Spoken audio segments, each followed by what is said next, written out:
Hello dear students, আজকে আমরা আলোচনা করব একটা গুরুত্বপূর্ণ বিষয়।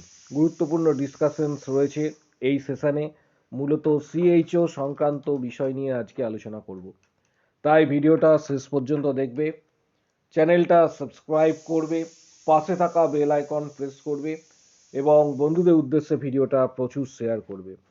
সিএইচও রেজাল্ট সংক্রান্ত ভিডিও আমরা অলরেডি তোমাদের দিয়েছি যে কবে পাবলিশড হবে, এটা নিয়ে অ্যানালিসিস আমি অলরেডি করে দিয়েছি। আজকে যেটা আলোচনা করব সেটা মূলত সিএইচওর এক্ষেত্রে কাট অফ সংক্রান্ত বিষয়ে আজকে আলোচনা করা হবে। রেজাল্ট সংক্রান্ত বিষয়ে এর আগের সেশনগুলিতে আমি আলোচনা করেছি, সেখানে ভিডিও রয়েছে, তোমরা রেজাল্ট কবে বেরোবে এই সংক্রান্ত বিষয়গুলি দেখে নিও। আর এখন যেটা আলোচনা করব সেটা হচ্ছে সিএইচওর কাট অফ এবছরে কতটা পরিমাণ বাড়তে পারে, কারণ এটা শোনা যাচ্ছে যে সিএইচওর ক্ষেত্রে এবছরে কাট অফ সম্ভাব্য বৃদ্ধি পেতে চলেছে এবং সম্ভাব্য কাট অফ কত থাকলে তোমার এক্ষেত্রে সুযোগ থাকবে সেটা প্রত্যেকটা ক্যাটাগরি ওয়াইজ। তাই ভিডিওটা মন দিয়ে দেখবে, চ্যানেলটা সাবস্ক্রাইব করবে, পাশে থাকা বেল আইকন প্রেস করো, বন্ধুদের উদ্দেশ্যে ভিডিওটা প্রচুর শেয়ার করবে। এবার চলে আসছি মূল যে আলোচনার বিষয়।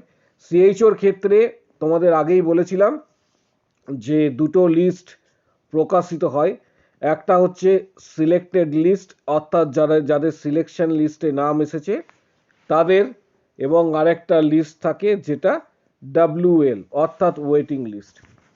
এবার গুরুত্বপূর্ণ বিষয় এটা, সেটা হচ্ছে যে অল টোটাল তোমাদের সিএইচও রিক্রুটমেন্টের কথা বলা হয়েছিল জিএনএম প্লাস বিএসসি 1500।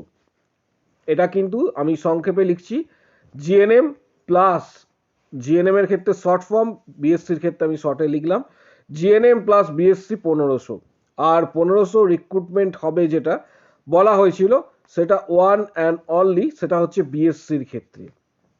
কিন্তু দেখা যাচ্ছে যে জিএনএম প্লাস বিএসসির ক্ষেত্রে যে রিক্রুটমেন্টের কথা বলা হয়েছিল সেই রিক্রুটমেন্টে স্টুডেন্টের সংখ্যা কিন্তু অনেক বেশি, অর্থাৎ স্টুডেন্ট যারা ইন্টারভিউ দিয়েছে তাদের সংখ্যা এক্ষেত্রে কিন্তু মোর দ্যান, যেটা জানা গিয়েছে মোর দ্যান কিন্তু 6000-এর আশেপাশে। ডিজিটটা তোমাদের দেখাবো একবার।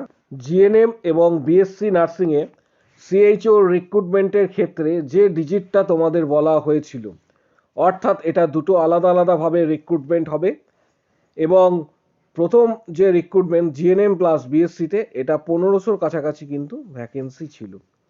যেখানে ইন্টারভিউ দিয়েছে এখনো পর্যন্ত যে ডেটাটা আমরা কালেক্ট করেছি সেই অনুসারে 6045 জন কিন্তু ইন্টারভিউ দিয়েছে। অর্থাৎ বিষয়টা হচ্ছে ভ্যাকেন্সি 1500-র কাছাকাছি, ইন্টারভিউ দিচ্ছে 6045। এর ক্ষেত্রে আশা করি তোমরা বুঝতে পারছো যে 1:4 রেশিও চলে আসছে, অর্থাৎ একটা আসনে 4 জন কিন্তু কম্পিটিশনস করছে।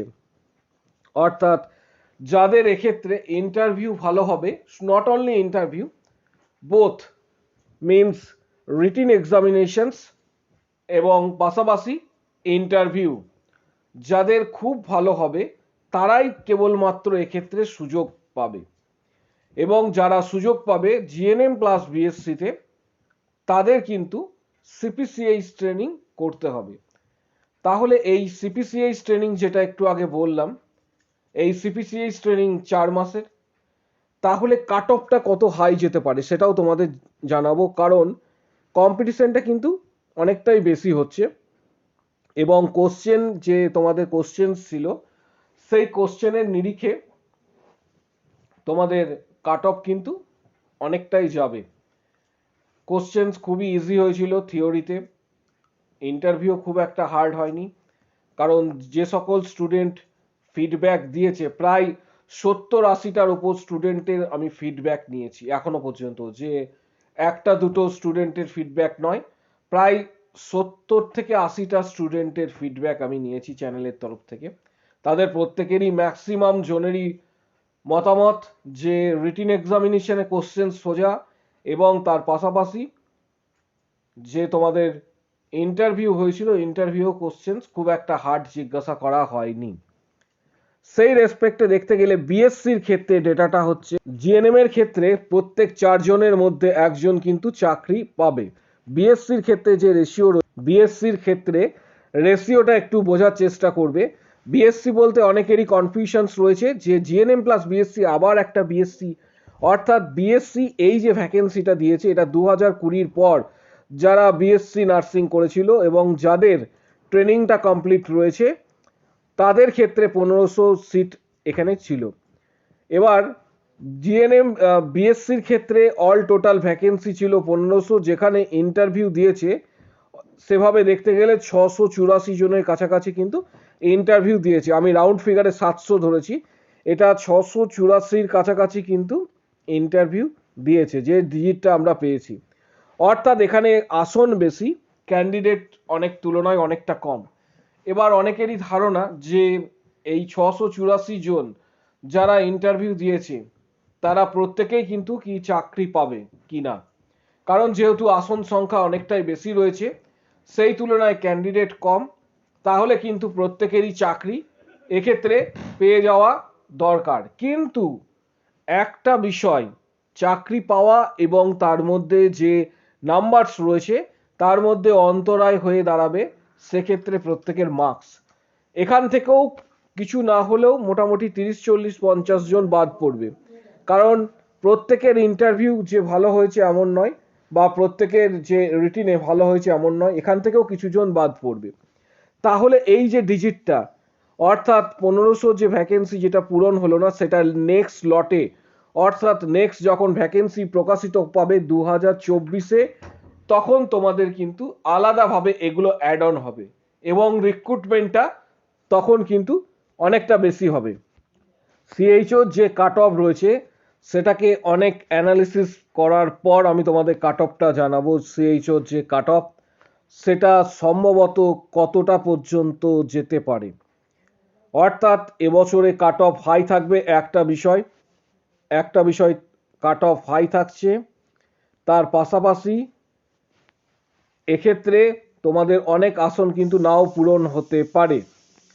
এর পাশাপাশি জানাবো তোমাদের আরেকটা বিষয়, সিএইচওর ক্ষেত্রে অনেকে জানতে চাইছো যে সিএইচও প্যানেল ক্যান্সেল হয়েছে কিনা, কারণ যেহেতু কেন্দ্র এবং রাজ্যের মধ্যে একটা সংঘাত চলছে সেক্ষেত্রে এনএইচএম এর যে রিক্রুটমেন্টগুলি রয়েছে সেগুলো কেন্দ্র করে, যেহেতু সিএইচওর ফান্ডিং পুরোটাই সেন্ট্রাল গভর্নমেন্ট থেকে আসে, তাই অনেকেই জানতে চেয়েছো। কিন্তু এই রকম অর্থাৎ ক্যান্সেলেশনের এখনো পর্যন্ত কোনো খবর নেই, বিলম্ব হতে পারে, কারণ একটা টানাপোড়েন যেহেতু চলছে ফান্ডিং নিয়ে। সম্ভবত যেটা মনে করা হচ্ছে যে ডিসেম্বর মাসের শেষ সপ্তাহ, বা এক্ষেত্রে ডিসেম্বর মাস তো তোমরা প্রত্যেকেই জানো হয়ে গেল, কিন্তু জানুয়ারি মাসের যে এক্ষেত্রে বা ফেব্রুয়ারিতে, অর্থাৎ আমি তোমাদের ডিসেম্বর মাসে শেষ সপ্তাহে জানিয়েছিলাম এর আগে একটা ভিডিও করে, যে ডিসেম্বর মাসের শেষ সপ্তাহে আমি তোমাদের বলেছিলাম জানুয়ারি শেষের দিকে বা ফেব্রুয়ারি মাসে সিএইচওর রেজাল্ট বেরোনোর কিন্তু একটা সম্ভাবনা থাকছে, কারণ ফেব্রুয়ারি থেকে আবার একটা সিপিসিএইচ ট্রেনিং এর সেশন শুরু হয়, ফেব্রুয়ারি মার্চ থেকেই সেটা শুরু হয়, তার আগে সম্ভবত তোমাদের রেজাল্ট পাবলিশড হওয়ার সম্ভাবনা রয়েছে। এবার চলে আসবো কাট অফের যে বিষয়টা। ইউআর ক্যাটাগরির ক্ষেত্রে 80 থেকে 86 কাট অফ হলেও যাদের 86+ কাট অফ থাকছে তারা সেফ জোনে রয়েছে। ওবিসি এর ক্ষেত্রে যাদের কাট অফ 66 থেকে 72-এর মধ্যে থাকবে, মূলত যাদের 72+ মার্কস আসবে তারা সেফ জোনে থাকছে। ওবিসি এ, ওবিসি বি এর ক্ষেত্রে 68 থেকে 74+, তাদের মধ্যে 74+ যাদের থাকবে মার্কস তারা সেফ জোনে কিন্তু থাকবে। নেক্সট এসসি ক্যাটাগরির ক্ষেত্রে 69+ যারা থাকবে তারা সেফ জোনে, কিন্তু অ্যাকচুয়াল তোমাদের কাট অফ হতে পারে যেটা মনে করা হচ্ছে 64 থেকে 69-এর মধ্যে। তার পাশাপাশি এসটি ক্যাটাগরির ক্ষেত্রে 63 থেকে 67-এর মধ্যে, কিন্তু 67+ যাদের কাট অফ থাকবে তারা সেফ জোনে থাকছে। অর্থাৎ প্রত্যেকের ক্ষেত্রেই বললাম কাট অফটা তৈরি হয় কিন্তু রিটিন প্লাস ইন্টারভিউ। এবং তোমাদের আরেকটা বিষয়, এখানে দুটো লিস্ট থাকবে। দুটো লিস্ট বলতে এখানে তোমাদের মূলত হচ্ছে একটা সিলেক্টেড লিস্ট প্রকাশিত হবে যেখানে স্টুডেন্টদের নাম থাকবে, যারা সিলেকশন পেয়ে হয়ে গেছে তারা সিপিসিএইচ ট্রেনিংয়ে, কিন্তু সিপিসিএইচ যে 4 মাসের ট্রেনিং রয়েছে সেই 4 মাসের ট্রেনিংয়ে তারা অংশগ্রহণ করবে। আর একটা থাকে waiting list. Waiting list second, এই ওয়েটিং লিস্টটা 1 বছর পর্যন্ত কার্যকর হবে। আবারও বলছি তোমাদের যে সিএইচও এখনো পর্যন্ত ক্যান্সেলেশনস কোনো কিছু খবর আমরা পাইনি সিএইচওর বা মডিফিকেশনস। এটা যখন খবর পাবো তোমাদের জানাবো। আশা করি প্যানেল ক্যান্সেল হবে না, কারণ অনেকেই এক্ষেত্রে জানতে চেয়েছো, প্রচুর মেসেজ এসেছে, প্রচুর কোশ্চেন্স আমাকে টেলিগ্রামে অনেকে জিজ্ঞাসা করেছো যে প্যানেল ক্যান্সেল হয়েছে কিনা। যখন মূলত তোমাদের রেজাল্ট পাবলিশড হবে তখন তোমাদের জানাবো। তার আগে অ্যানালিসিস করার দরকার ছিল যে কাট অফ এর পরিমাণ কতটা বাড়তে পারে বা কমতে পারে, এই সংক্রান্ত বিষয় কারা সুযোগ পেতে পারো, এই সংক্রান্ত সকল বিষয়গুলি নিয়ে আজকে আলোচনা করলাম। আমাদের পেইড মেম্বারশিপের অলরেডি ভিডিও কিন্তু এর মধ্যে দেওয়া হয়েছে, প্রায় 6 থেকে 7টা ভিডিও আমরা দিয়েছি স্টুডেন্টদের উদ্দেশ্যে যারা মেম্বারশিপ নিয়েছে, যারা ডাব্লিউবিএইচআরবি, স্টাফ নার্স গ্রেড 2, সিএইচও, পাশাপাশি কলকাতা মিউনিসিপ্যাল কর্পোরেশনস, নর্থসেট এক্সাম, এই ধরনের এক্সাম সংক্রান্ত বিষয়ে যারা প্রিপারেশন নেবে তাদের উদ্দেশ্যে আমাদের পেইড মেম্বারশিপের যে ভিডিওগুলি রয়েছে সেগুলো ধারাবাহিকভাবে দেওয়া হচ্ছে। ইতিমধ্যে আমরা ইন্টারভিউ সংক্রান্ত বিষয়ে প্রায় মোর দ্যান 75 কোশ্চেন্স আমরা অলরেডি দিয়ে দিয়েছি, যে কোশ্চেন্সগুলি স্টুডেন্টরা কিন্তু 70 থেকে 75 কোশ্চেন্স আমরা অলরেডি দিয়ে দিয়েছি, যেগুলো গতবারে জিজ্ঞাসা করা হয়েছিল স্টুডেন্টদের। অর্থাৎ যারা এখনো পর্যন্ত মেম্বারশিপ নাওনি তারা কিভাবে নেবে সেটাও বলছি। ডাইরেক্ট তোমরা হোম পেজে চলে আসবে। হোম পেজে আসার পর এখানে দেখতে পাচ্ছ নিচের দিকে জয়েন বাটন, আওয়ার মেম্বার্স বলে একটা তোমার জায়গা দেখতে পাচ্ছ, আওয়ার মেম্বার্স, ঠিক তার পাশে এখানে জয়েন বাটন রয়েছে। জয়েন বাটনে ক্লিক করবে। জয়েন বাটনে ক্লিক করে তোমাদেরকে এক্ষেত্রে মেম্বারশিপ যে প্যাকেজ রয়েছে সেই মেম্বারশিপ প্যাকেজগুলি তোমাদের চুজ করতে হবে। দেখতে পাচ্ছ এখানে মেম্বারশিপ প্যাকেজের আলাদা আলাদাভাবে ভিডিও রয়েছে।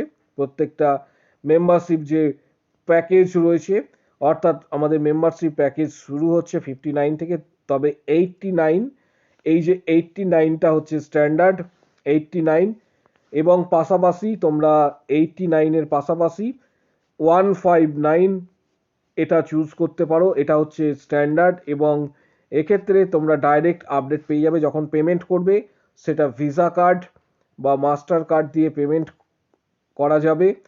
অবশ্যই কিন্তু ডেবিট বা ক্রেডিট কার্ড দিয়ে, রুপে কার্ড দিয়ে কোনোভাবে পেমেন্ট হবে না। গুগল পে বা ফোনপে বা পেটিএম দ্বারাও পেমেন্ট করা যাচ্ছে। পেমেন্ট করতে অনেকেরই প্রবলেম হচ্ছে কারণ সার্ভার ডাউন থাকছে। যাদের পেমেন্ট করতে অসুবিধা হচ্ছে কমেন্ট বক্স সেকশনে, আমাদের যে এই ভিডিওর কমেন্ট বক্স সেকশনে অবশ্যই কমেন্টস করো। আর আরেকটা বিষয় সেটা হচ্ছে যে আমাদের টেলিগ্রাম যে চ্যানেল রয়েছে সেই টেলিগ্রাম চ্যানেলে অবশ্যই তোমরা প্রত্যেকে জয়েন করবে। টেলিগ্রাম চ্যানেলের লিঙ্ক আমি এই ভিডিওর ঠিক কমেন্ট বক্স সেকশনে দিয়ে দেবো, তাই ভিডিওটা প্রচুর শেয়ার করো, চ্যানেলটা সাবস্ক্রাইব করো, পাশে থাকা বেল আইকন প্রেস করো, বন্ধুদের উদ্দেশ্যে ভিডিও প্রচুর শেয়ার করো। আর তোমরা কমেন্টসে জানাও তোমাদের মার্কস কতটা আসতে পারে, সিএইচও রিগার্ডিং কতটা মার্কস তোমরা পেতে পারো, কমেন্ট বক্স সেকশনে জানাও। আজকের ভিডিও এই পর্যন্ত, ভিডিওটা প্রচুর শেয়ার